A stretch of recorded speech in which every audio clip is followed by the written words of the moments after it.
أيضا رسالة تقول: السلام عليكم ورحمة الله تعالى وبركاته.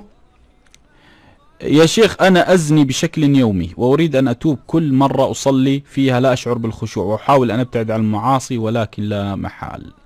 أسأل الله عز وجل لك الهداية. أول شيء أسأل الله الذي لا إله إلا هو أن يهدي قلبك ويطهر قلبك ويحصن فرجك، ومن قال آمين.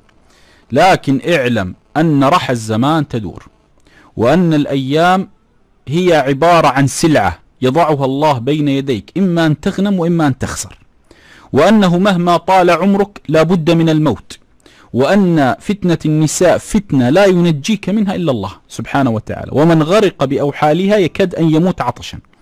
فلهذا أنت مهما سعيت لهذا الأمر وبقيت عليه، اعلم أنه سيجري عليك الزمان ويأتي يوم تندم على كل لحظة فعلت بها هذه الفاحشة.